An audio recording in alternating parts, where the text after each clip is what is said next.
शनिवार राति शरीरर यही अंगरे लगातु सोरिष तेल होइजिबे मालामाल। शनिवार दिन शरीरर यही अंगरे लगातु सोरिष तेल।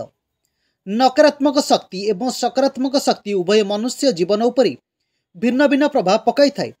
नकारात्मक शक्ति द्वारा मनुष्यर भल समय भी खराब हो जाउथिया बेले सकारात्मक शक्ति द्वारा खराब समय मध्य भल हो जाए।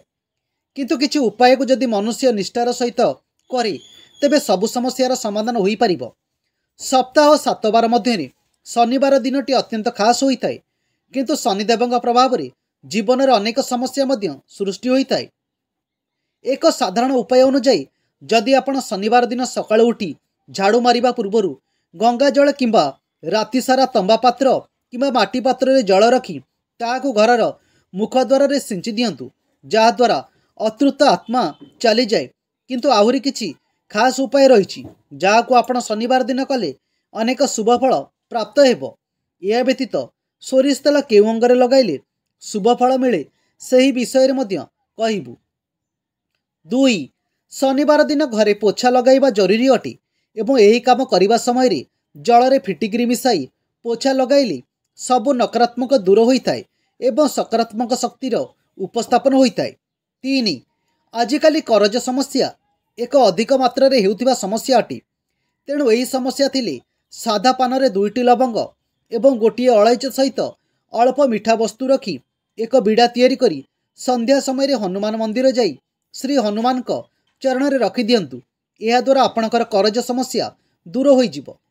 4 शनिवार दिन एक पात्र रे सोरिष तेल नहीं निज छाई देखी सेथिरे तिल पकाई कौनसी पशु को खुआइले शनिदेवଙ୍କ प्रभाव कम होता है। यह द्वारा अन्यर नजर दोष मध्य दूर होता है। 5 घरे तैयारी हेउथिबा शेष रोटी रे 2 पाखरे हालुका सोरिष तेल लगाई 2 दाना तिल एवं मीठा वस्तु देई निज मुंड उपरे देई 3 थर बुलाई कुकुर को खाइबा को दियंतु। यह द्वारा शनिदेवଙ୍କ प्रभाव कमी जिवो एवं जीवन सुख खूब सहज होई जिवो।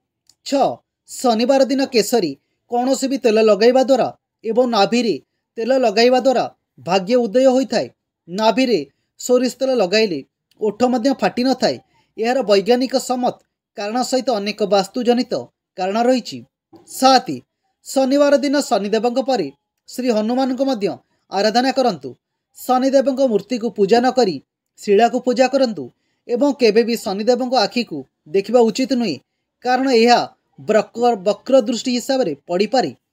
7 शनिवार दिन अश्वत्थ गछ मूल एक लोटा जल मीठा वस्तु एवं तिल देई अर्पित करने सहित संध्या समय एक सोरिष तेल दीप मध्य जलांतु।